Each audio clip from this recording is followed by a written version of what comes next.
As a queer person who is part of a queer family that fled the Midwest in pursuit of a better life here in Canada, I can tell you that tonight, election night, is very interesting to me. I'm asked on a fairly regular basis, what's the biggest difference you've experienced since coming to Canada from the US? And I can tell you without a doubt, it is tonight. It's election night. Whether you pay attention to politics or not, you are aware of Donald Trump and the effect that Donald Trump has on the rest of the world. This butthole launched a trade war against Canada, and shortly thereafter, Canadian public opinion shifted dramatically. As of right now, according to CBC anyway, Mark Carney will continue as the Prime Minister of Canada. And Pierre Poilievre, well, we're not sure what's going to happen to him just yet. We will keep watching the TV and see. But one thing's for absolute certain, and that is really the biggest difference that I've seen between the US and here. The difference is Canadians saw a threat in Donald Trump in a way that Americans were unable to. And perhaps it's not American voters, but just the system itself. But without a doubt, as Trump lowered and lowered and lowered the bar and continued to gain popularity, my confidence in the American voters to choose a leader who isn't a shit-stained douche nozzle fuckface. In other words, it's pretty obvious that the United States, when faced with a threat, cannot do the right thing. On the other hand, here in Canada, we've seen an enormous reversal. The Conservative Party, led by Pierre Poilievre, was parroting Trump nonsense, and it seemed to be working until Trump decided to launch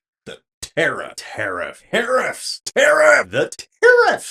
And as soon as Trump crossed that line, the Canadian people were just like, nuh-uh. Canadian support for the Conservatives, Poilievre, and support for the Liberals, Mark Carney, literally reversed very quickly, just in a matter of a couple of weeks. And I just gotta say, good for you, Canada. Good for you. The Orange Menace must be stopped, and Canada is on a mission to do so. This was a single-issue election. It was basically Canada versus Trump. That's why Mark Carney, a former banking executive, really comes out looking good here, because Canada, through no fault of its own, has found itself in a trade war with its biggest partner. Why?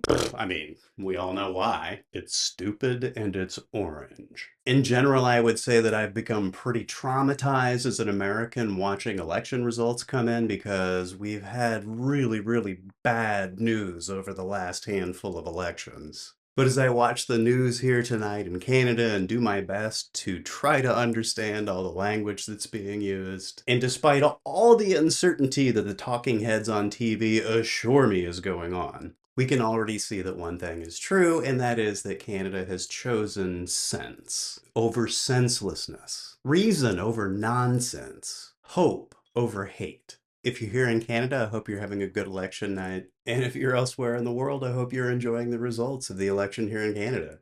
Get yourself a glass of wine, give your boo a hug. I'll see you in the next one.